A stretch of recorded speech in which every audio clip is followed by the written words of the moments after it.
City Council will debate some big changes to its meetings and the possible dissolution of a number of committees. Good evening, I'm Ryan Benazzo alongside Haley Perreault. Thunder Bay City Council members will get the first look at a potential new governance structure during tonight's meeting at City Hall. Administration is recommending that Council get rid of its current Committee of the Whole structure and replace it with a standing committee model that would involve a smaller group of elected officials serving on specific committees, each focused on specific city operations or departments. City Clerk Krista Power notes the new structure would also dissolve 10 non-legislative advisory committees. Was trying to look at doing the work a little bit differently. I also think that there can be what people would perceive as barriers. An advisory committee is a very colonial structure, right? Whereas a task team, a working group, bringing people together in a community setting may be more accessible and more inclusive. So that's the way that we're hoping to move forward with great credit to the work that's been done and the work that will continue to happen. Again, in no way is it ending the work, it's doing it a little bit differently. Tonight's council meeting began earlier than usual with a first look at the city's Smart Growth Action Plan that got underway at 4:30. Road closures and detours have been put in place ahead of the major Victoriaville demolition project expected to start this summer. The city also created a plan to allow businesses in the area to remain open during that work. Justin Hardy brings us the details. Portions of East Victoria Avenue and Archibald Street are now closed to traffic between Justice Avenue and McKellar Street North. This comes as the demolition of Victoriaville's mall ramps up to begin this summer. The closures will continue through most of the deconstruction process, according to City Capital Facilities Construction Manager Kelvin Jankowski. He says that the main part of the project is expected to be completed by next year. The demolition is going to start this summer, and then the storefront work will be summer-fall. Road work and sewer and water, once Victoriaville, the roof is gone, will commence in 2026, and then that's slated to be complete by the end of the construction season 2026, and then after that there will be spring 2027 landscaping work to be completed. There are a number of businesses in and around Victoriaville Mall that will be affected by the closures. Jankowski says part of the project will be mitigating that impact. I believe that all the accesses are from the outside. There will be an area on Archibald that will have a covered walkway that will allow access to places like St. Joe's and things like that. Jankowski adds that people intending to visit the businesses will still be able to do so and can find out how on the city's website. During that time, a number of businesses will have alternate routes. If you go on the website, get involved, Phase 3, Victoriaville, you'll be able to see a route map, and if you're accessing businesses in this area, there'll be specific routes in there to get there alternately when the road's closed.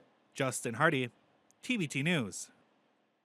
The Thunder Bay Tennis Center has a big 24-hour fundraiser coming up on Friday to help get the new indoor tennis project over the finish line. The bubble, also known as the Tennis Dome, is expected to be installed in September. Emma Chilton reports.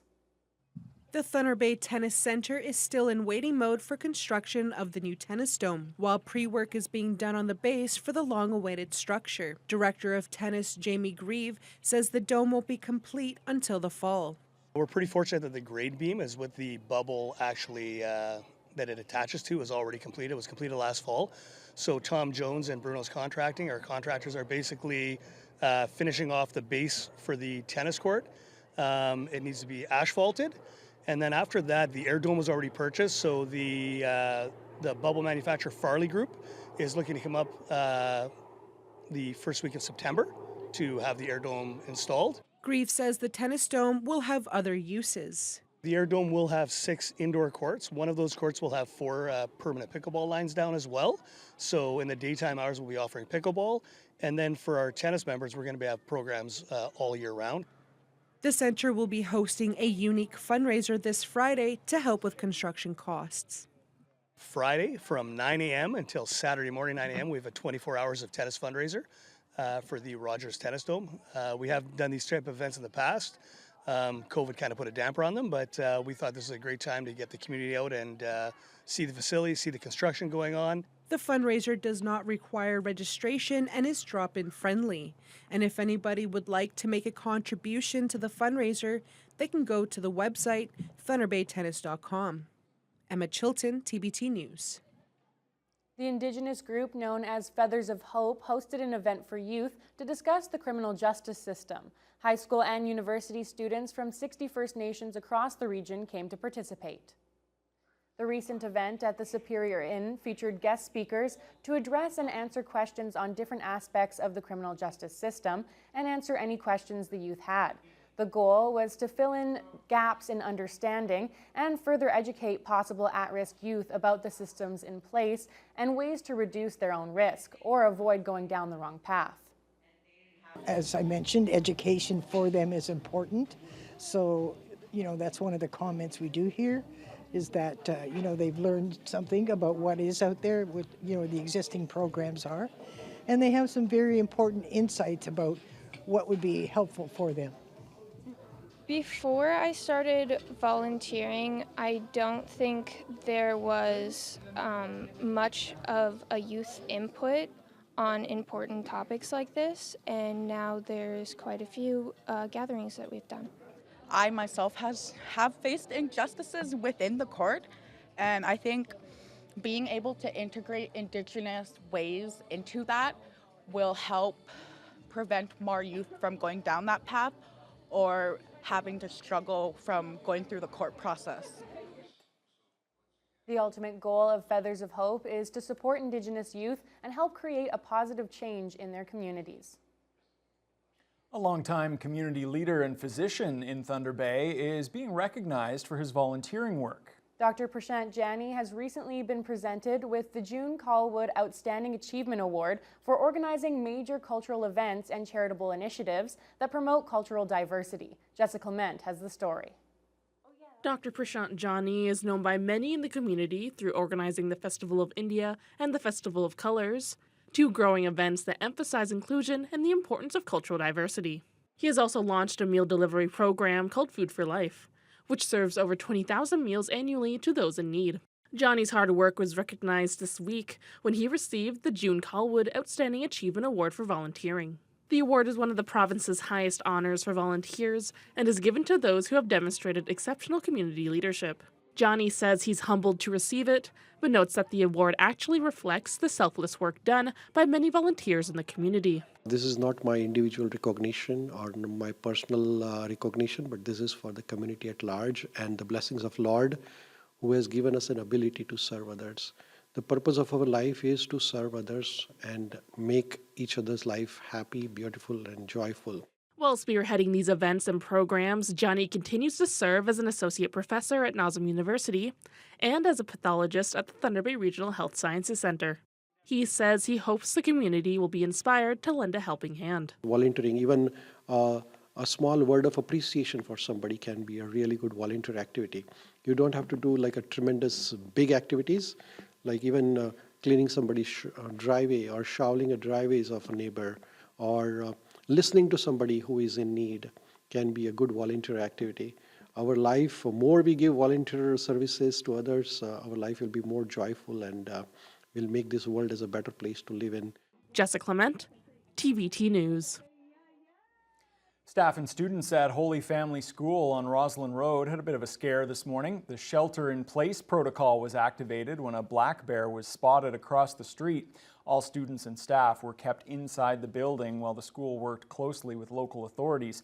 The shelter-in-place was lifted during the lunch hour after the bear moved on, but the gates around the school remained closed for the rest of the day as an extra precaution.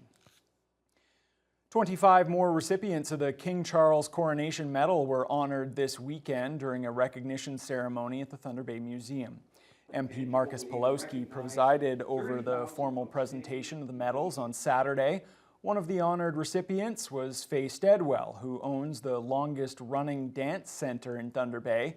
Another was Mayor Ken Boschkoff. Here are their thoughts about receiving the prestigious medal.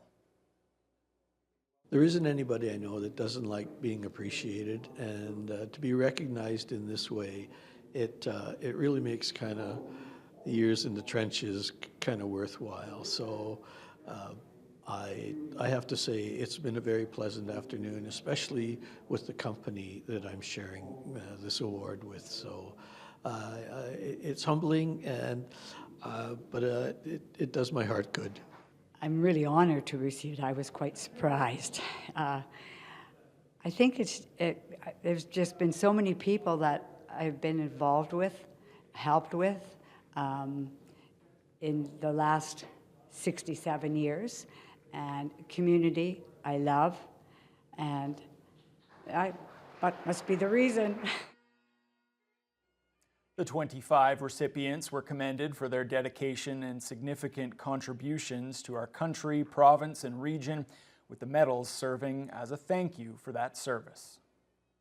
An exciting event at the Thunder Bay Airport is now just a month away. The Northwestern Ontario Aviation Heritage Centre is bringing 3 or 4 vintage Air Force planes called Harvards to the city for the public to check out free of charge. The planes were built in Fort William in the 1950s. The special event called Wings of Time, a Homecoming of the Harvards, is meant as a celebration of the 100th anniversary of the Royal Canadian Air Force. The Harvard 1Vs served as trainers for the Air Force after the Second World War. The event was originally scheduled for last summer, but had to be canceled due to bad weather in southern Ontario, where the planes were supposed to be coming from. Organizers say there's plenty of excitement after last year's disappointing turn of events.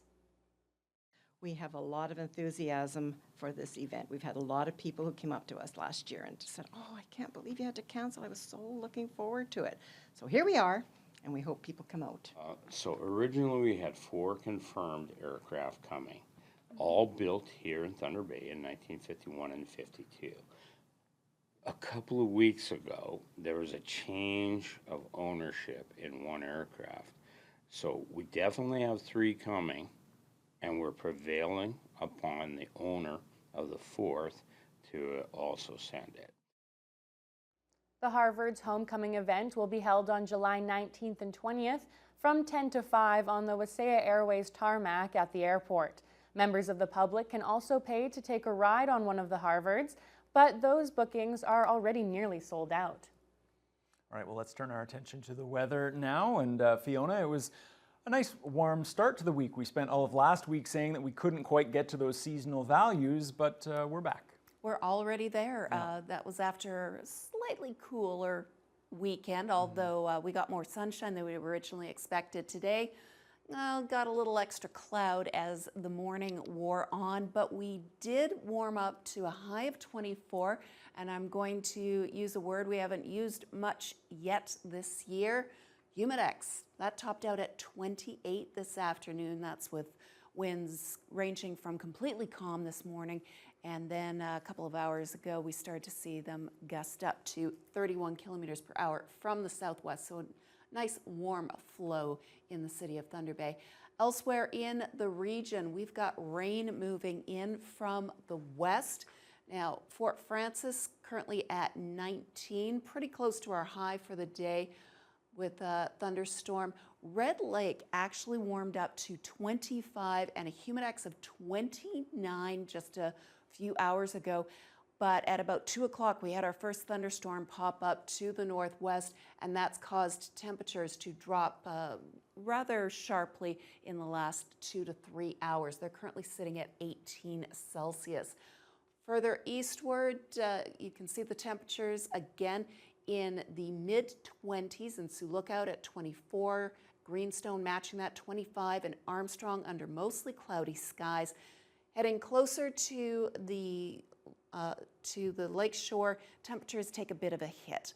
We were at 19 in Atikokan and 18 in Nipigon. Marathon with winds from the south, the west, a little bit chilly there right now. They're just at 10 Celsius, 15 in Wawa. Sault Ste. Marie at their high for the day of 26. And the humidex there, despite mostly cloudy skies, it feels like 31. So a very warm evening thus far. Here in the city of Thunder Bay, we're not going to be able to avoid that rain. This evening, there's about a 40% chance of showers. The real rain moves in overnight, and you have to be aware that Thunder Bay is not just your backyard. It's a rather large area that extends well to the city limits. So there could be areas in the Thunder Bay region that see up to 30 millimeters of rain overnight. There's also a chance of a thunderstorm in the overnight hours, and winds will start out from the east, rotate around, and start coming in from the north, and ranging anywhere from 10 to 20 kilometers an hour. So we could have an interesting bit of a light show this overnight tonight.